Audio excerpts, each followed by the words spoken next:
Hey everyone, welcome back to TFD, and Happy New Year!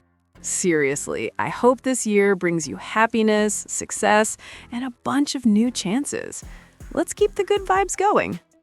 All right, let's dive into something that keeps getting more intense, and to be honest, a bit worrying. I'm talking about this standoff between the WNBA Players Association and the league's ownership, which basically means NBA ownership. From what I'm seeing, these two sides aren't even close to agreeing on a new CBA.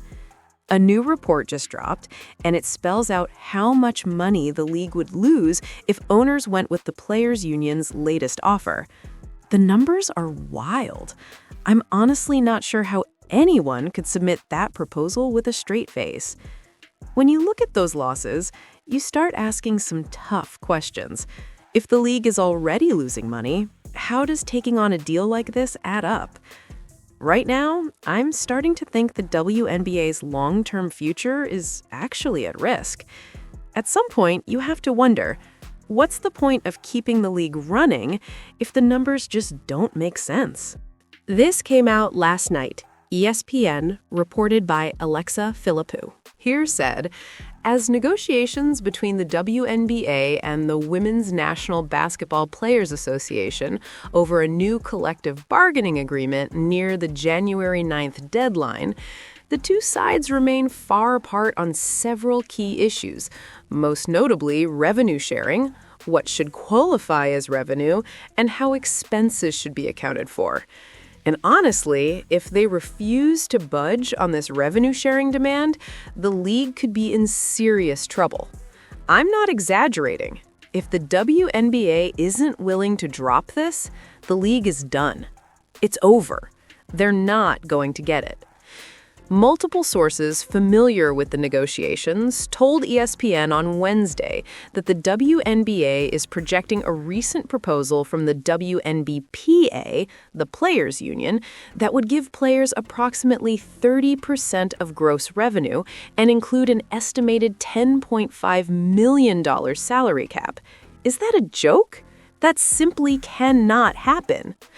Here said, according to the league, this proposal would result in roughly $700 million in losses over the course of the agreement. Such losses would severely jeopardize the league's financial health. No kidding.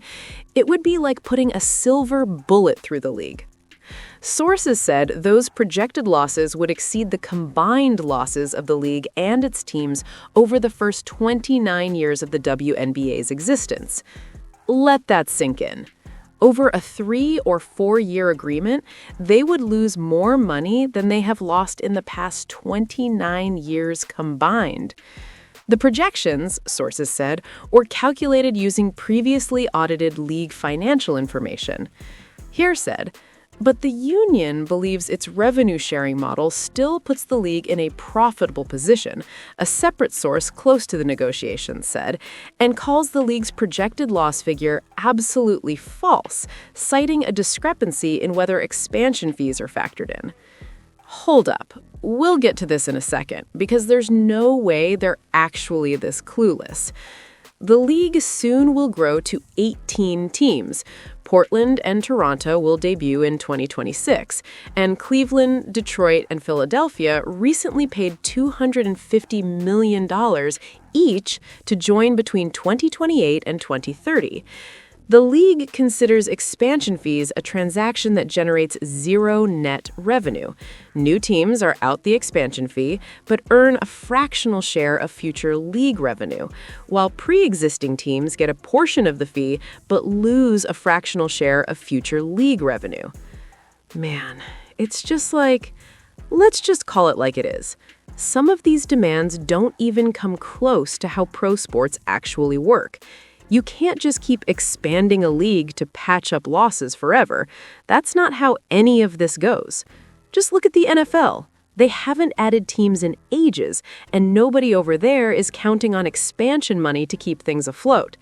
Thinking like that, it just shows you don't really get the business. And honestly, this is what happens when the people in charge have a foot in another league. after a while, this isn't about growing the game anymore. It's just people looking out for themselves. If the WNBA goes under, other leagues win. That's a real problem for anyone who actually cares if this league sticks around. Players need to take a step back, look at who's really speaking for them, and figure out if they're on the right track.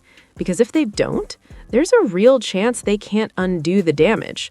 And at that point, they've got no one to blame but themselves. Okay, here said. Either way, the two sides remain divided on the nature of the next deal's revenue share model, sources told ESPN.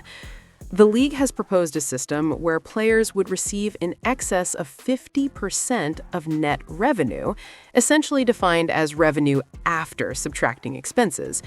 That's reasonable. They're saying whatever remains, you split it 50-50. What's the issue? A source told ESPN. The last reported WNBA proposal, from December 18th, featured an uncapped revenue sharing component, a raise of maximum salaries above $1.3 million, and growing to nearly $2 million over the life of the deal. It's crazy. It's crazy. The average salary by the end of the deal would be around $780,000 per year. Right now, players are making roughly $120,000 on average. Under this proposal, the salary cap would start at $5 million in the first year and then grow alongside league revenue. That's fair. As the league grows, player salaries would grow with it. Here said, the league has previously said that in addition to substantially increasing salaries and other cost commitments, it wants to incentivize owners to continue to invest in operating the business. The WNBA's tremendous growth in recent years provides an opportunity for the business to go from operating at losses to building sustained profitability. Here, the report then shifts to Nneka Agumake and her recent comments.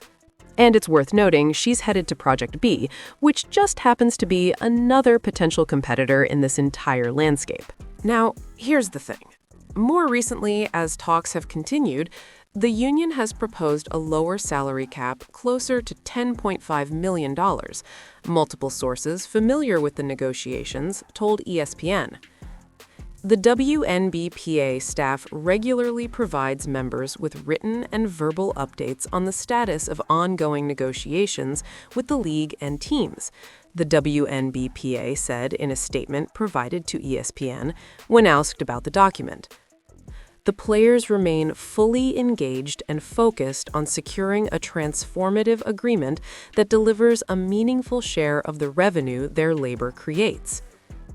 At this point, it honestly feels like they're committed to digging in their heels, even if it means pushing the league straight toward collapse. And I have to ask the obvious question, who is advising these people? Seriously, who is in the room giving this guidance? Because this is unbelievable. What's even more shocking is how comfortable they seem with the idea that NBA owners just keep operating this league at a loss forever. They're fine with that. That blows my mind. Any normal person understands a basic truth. A business has to make money to survive. You can't run something on goodwill alone.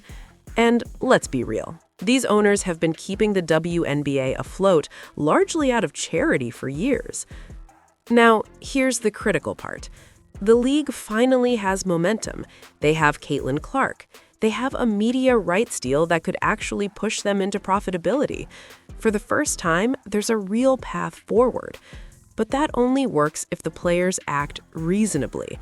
If they don't, they can absolutely destroy the value of that media deal, and that's exactly what's happening right now.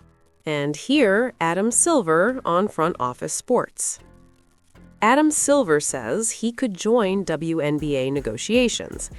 The NBA commissioner said he'll do whatever is necessary on the CBA, while Breanna Stewart said his presence would be welcome. It seems Breanna Stewart is really pushing for Adam Silver to step in. The report goes on to say that NBA Commissioner Adam Silver has a lot on his plate roughly 8 weeks into the season. He's already dealing with a gambling scandal, which we've been covering on the channel for the past couple of months. an investigation into the Clippers for alleged salary cap issues, and the league's potential future in Europe. About a month ago, Adam Silver vowed to take on another high-level item on his to-do list, the WNBA collective bargaining agreement. The last time we heard from Silver about the WNBA, he said, "We're available to do whatever is necessary to help get a deal done," ahead of the Knicks' NBA Cup win over the Spurs. He added, "I'm encouraged by the fact they extended the deadline once again, which we already know is coming up in the next 8 days, to January. Presumably, the sides wouldn't have done that unless they thought there was a constructive path to getting a deal done." Later, in his nearly 2-minute answer, Silver stated, "I remain optimistic we'll get something done." That's more than a year into negotiations for a new transformational CBA. And as we all know, the deadline is January 9th. Following a second extension, both sides continue to exchange proposals, with sources telling Front Office Sports that meetings are happening almost daily. But players aren't feeling hopeful. According to Front Office Sports, players don't think a deal will get done. They've been turning down offers. Even a $12 million salary cap, with player housing and other perks included, designed to make them comfortable. For whatever reason, they still insist on revenue sharing, treating it like it's the second coming of Jesus. I've been telling y'all, there is no revenue to share. The league is still trying to make up for losses over the past 30 years. It's not rocket science. Given the current state of the WNBA, this is pretty straightforward. At some point, Adam Silver has to step in and say, "This is not happening." Set a hard deadline, end of February, whatever it takes.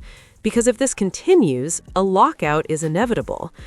And honestly, I don't know where this league is headed if sanity doesn't return soon. Tell me what you think. Don't forget, like and subscribe for daily updates.